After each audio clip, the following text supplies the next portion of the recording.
Found on r/NoSleep, credited to FableForge. Originally titled, Please Don't Actually Try This. Hey r/NoSleep, long time no see. I've been posting bits and pieces of my life here, but I find them a little boring and self-serving. The last one about the juvie incidents was already like 70% made up, to my shame, so today I'll post a recipe instead. This is not creepypasta, at least not yet, and I'm writing it from a train in the NYC area. What I'm about to share with you today is one of the many relatively safe ways in which you can access, not quite enter, a place I call the shadow side. And its effectiveness depends on how seriously you take me. Your mileage may vary. Refer to title. I won't tell you that you shouldn't be afraid of the shadow side. Chances are you've already seen it after all, and merely think it was just a recurring dream. I will tell you that there is no need to be ignorantly afraid of it, though. There is a difference. Ignorance fuels fear, and fear can give that place a lot of juice to run on. You have to be big on preparation if you want to try this. It's like skydiving. If getting it right on your first try is not something you're good at, then this is not for you. If you do drugs or alcohol the night of the event, you're gonna have a bad time.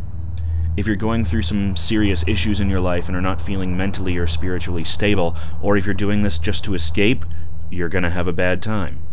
And if you don't follow my instructions, particularly the multiple backups I'll give you, which, trust me, are there for a reason, you're going to really have a bad time.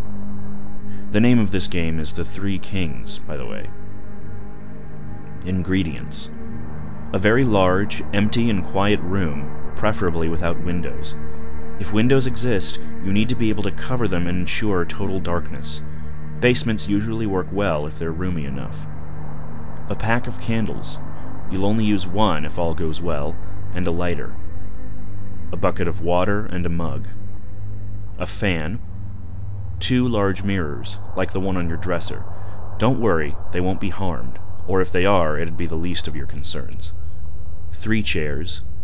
An alarm clock. An active cell phone, don't forget to charge the goddamn battery. A loved one willing to follow rules and go along with all this madness. And a small toy or dear object from your childhood. Setup. Start setup at around 11 p.m. Place one chair in the center of the room, facing north. This is important. Place the other 2 chairs exactly to the left and right, facing your throne.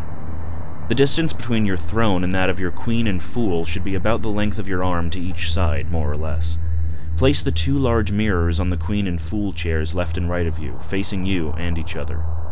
Try your best to have them stand at a 90-degree angle, or else you may get more or less than 3 kings. If you sit on your throne facing straight ahead, north, you should be able to perceive your own reflection in each of the 2 mirrors without actually having to turn your head nor your eyes to do so. If you see your own reflection in the corner of your eye, just barely there, then you've done it right.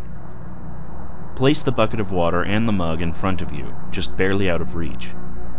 Place the fan behind you, turn it on. Don't set it to maximum power. Medium or low is usually enough. Leave it on. Turn off the lights, leave the door open, and go to your bedroom. Set the candles by the side of the bed next to a lighter, your alarm clock, and your cell phone. Leave it charging. Set your alarm clock for 3:30 a.m. Turn off the lights and sleep while holding your power object. Get some rest. Showtime. Wake up at 3:30 a.m. with your alarm clock. Turn it off, but don't turn on the light. You have exactly 3 minutes to light your candle, grab your cell phone, and make your way to the dark room to sit in your throne. You should be seated by 3:33 a.m. Don't forget your power object. Check for potential red flags. If your cell phone didn't charge for whatever reason, abort the mission. If the alarm didn't go off exactly at 3:30 a.m., abort the mission. If you find the dark room door closed, remember, you left it open, abort the mission. If the fan is turned off, you left it on, abort the mission. Side note, if you have to abort the mission due to any of the above, leave the house with your loved one. Go to a hotel or something. There's no need to run. You have time to grab a jacket and your keys and whatnot, but leave. After 6 a.m., the coast should be clear. If all is going as planned, you can proceed and take your throne. Do not look directly at either of the 2 mirrors beside you. Do not let the candle go out. The fan is behind you. You must protect the candle with your body, which is standing in between. There's a reason for this, as you'll soon see. Look straight ahead at the darkness. Not at the candle, not at the mirrors, just straight ahead. Eagle-eyed readers surely noticed I didn't say during setup which chair was queen and which chair was fool. That's because it's your job to find out. And from their point of view, you are either their queen or their fool too. Hence, 3 kings. I won't spoil what happens next. Suffice to say, you won't be alone, and if you have questions, you'll get answers. Sometimes in the form of new questions, but hey, that's the story of humanity, eh? Just stay put and try not to move. Again, do not look directly at the mirrors, nor the candle. Just straight ahead, trust me. Don't chicken out either. You need to wait until 4:34. By 4:34, it's all over. It's okay to tremble a little bit, just try not to. Not because it affects the ritual or anything, it's just a pussy thing to do while in polite company. Did I mention not to let the candle go out? That's what the fan is for. You're protecting the candle with your body, but if your body were to be suddenly moved, then the fan would turn off the candle. That's backup number 1. Your loved one is backup number 2. At 4:34, they have to come in the room and call your name. If that won't work, they have to call your cell phone. If that won't work, they have the glass of water and the bucket. They can't touch you, though. That's a newbie mistake.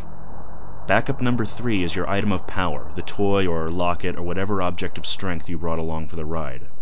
It'll show you the way if SHTF. Multiple backups.